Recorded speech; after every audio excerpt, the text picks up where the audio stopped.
Assalamualaikum warahmatullahi wabarakatuh. Alhamdulillah kita berjumpa lagi, tapi tetap dengan jarak ya, dengan jarak yang belum bisa kita pangkas. Kita masih berjauh-jauhan, dan semoga tetap hak kalian untuk belajar bisa terpenuhi, dan semoga yang di rumah juga tidak bosan ya. Mau gimana bosan atau tidak bosan ya, kita harus nunggu nanti pengumuman kalau sudah diperbolehkan lagi untuk masuk ke sekolah. Nah, untuk kelas 9 ini di materi yang berikutnya setelah kemarin itu membahas tentang Pancasila. Setelah kemarin itu kita membahas tentang Pancasila sebagai ideologi negara, memiliki tujuan dan cita-cita dalam segala bidang ya. Pancasila itu baik pemerintahan ataupun semua yang berhubungan dengan kehidupan bernegara yang harus dan wajib dilandasi dengan kelima Pancasila tersebut. Oh ya, sebelum kita memulai pembelajaran kita pada pagi hari ini, maka baiknya kita berdoa dulu ya. Hampir saja ketinggalan. Berdoa. Al-Fatihah.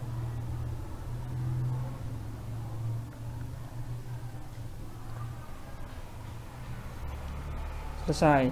Nah, setelah kemarin membahas tentang Pancasila sebagai ideologi negara, sekarang kita membahas tentang nilai-nilai yang ada di dalam Pancasila tersebut. Nilai-nilainya itu apa saja kira-kira? Nah, nilai-nilainya nih, yang pertama, di sini disebutkan ada 3 ya. Ada nilai dasar, ada nilai instrumental, dan ada nilai praktis. Nah, apa yang dimaksud dengan nilai dasar, nilai instrumental, nilai praktis? Nih, nilai yang pertama adalah, atau yang paling dasar ya, sesuai dengan namanya, itu adalah nilai dasar. Nilai dasar ini adalah nilai-nilai yang ada dalam Pancasila itu sendiri. Jadi, nilai dasar itu ya apa? Yang pertama, ketuhanan yang Maha Esa. 2, kemanusiaan yang adil dan beradab. Terus sampai sila kelima, itu disebut dengan nilai dasar. Nah, terus kemudian setelah dari nilai dasar berlanjut ke nilai instrumental. Nilai instrumentalnya itu apa? Nilai ini adalah penjabaran dari sila yang ada dalam Pancasila, atau dalam kata lain penjabaran dari nilai dasar ya.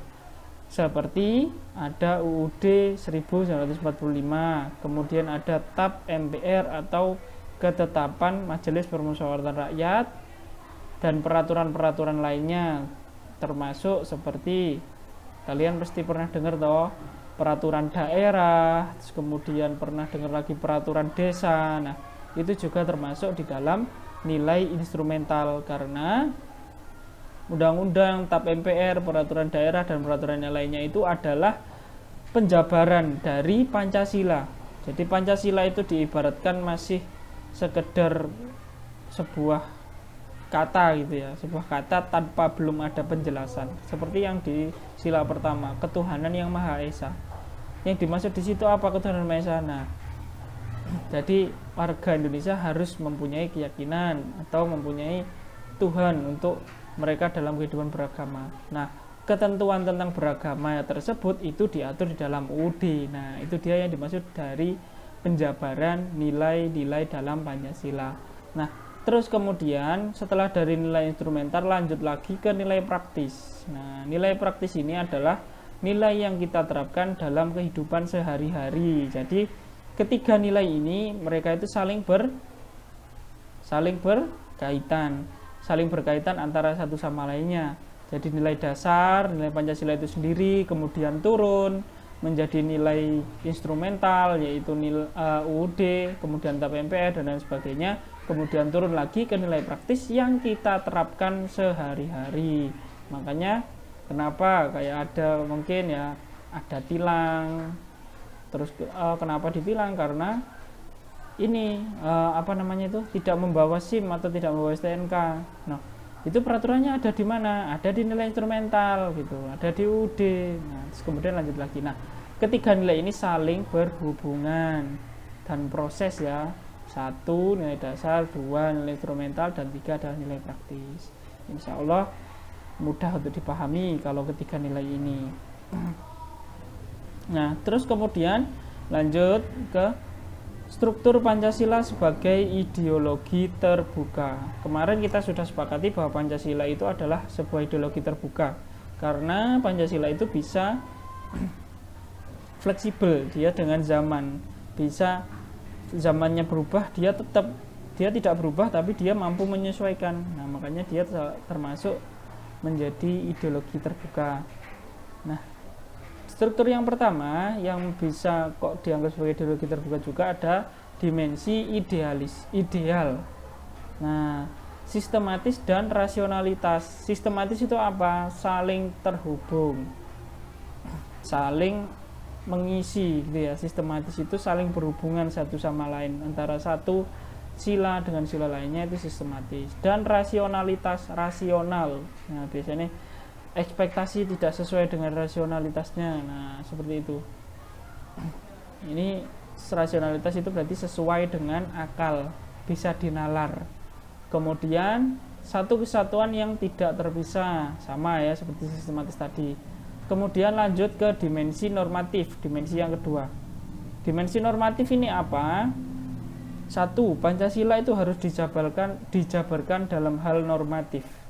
Normatif dari kata norma. Norma kemarin apa? Norma itu adalah sebuah peraturan. Kalian sudah pasti mendengarnya waktu di kelas 1 tentang norma ya, sebuah peraturan. Nah, seperti dalam UUD 1945 dan peraturan lainnya. Nah, tadi sama seperti dinilai instrumental, harus dijabarkan lagi. Terus kemudian dimensi realitas. Nah, mampu mencerminkan realitas kehidupan masyarakat Indonesia saat ini. Maaf, tadi berarti salah ya. Nah, kalau rasionalitas itu sesuai akal, bisa dinalar. Kalau realitas itu sesuai dengan kehidupan masyarakat, fakta kehidupan masyarakat yang sekarang. Jadi tadi ekspektasi tidak sesuai dengan realitas. Kemudian dari ketiga dimensi ini kita lanjut lagi.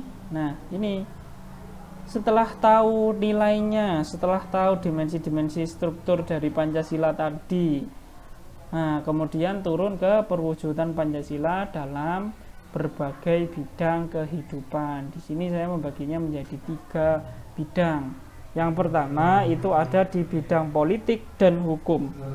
Bidang politik dan hukum ini yang pertama ada DPR, ada presiden yang beliau-beliaunya ini berkutat di politik Indonesia.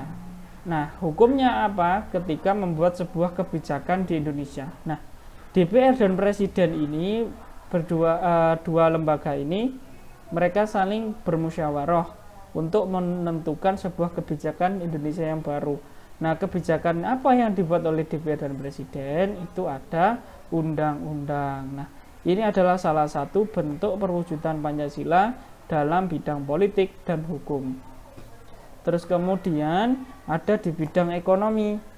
Bidang ekonominya gimana? Terwujud dalam pasal 33 UUD 1945 ya. Ini pasal ya. Yuk, hafal.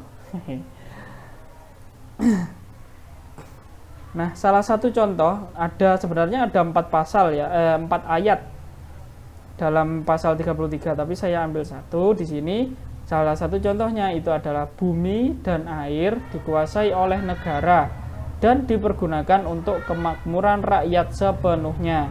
Nah, jadi bumi yang kita pijak, air yang selama ini kita buat minum, mandi, dan lain sebagainya itu sebenarnya semuanya adalah dikuasai oleh negara. Tetapi negara pun tidak terus kemudian dipakai sendiri, tapi harus dipergunakan untuk kemakmuran rakyat sepenuhnya. Ini adalah perwujudan dari bidang ekonomi. Kemudian yang terakhir ada di bidang sosial budaya. Bidang sosial budaya bagaimana? Pancasila itu ditujukan untuk meningkatkan derajat atau martabat kemerdekaan manusia dan kebebasan spiritual. Kemerdekaan manusia dan spiritual. Kemerdekaan kalian masing-masing dalam masalah bersosial atau dalam budaya, yaitu kebebasan spiritual. Spiritual di sini bisa terwujud seperti di daerah Jawa punya budaya ibadah yang sendiri. Terus kemudian mereka yang beragama Hindu punya kebiasaan ibadah sendiri. Nah, di sini ditekankan kebebasan. Nah, jadi dalam Pancasila pun juga memberikan kebebasan bagi mereka siapa saja, asalkan kebebasan mereka itu dibatasi oleh kebebasan orang lain. Seperti itu. Ini 3. Kemudian, nah sudah ya. Jadi ya, materinya untuk bab yang pertama ini sudah habis.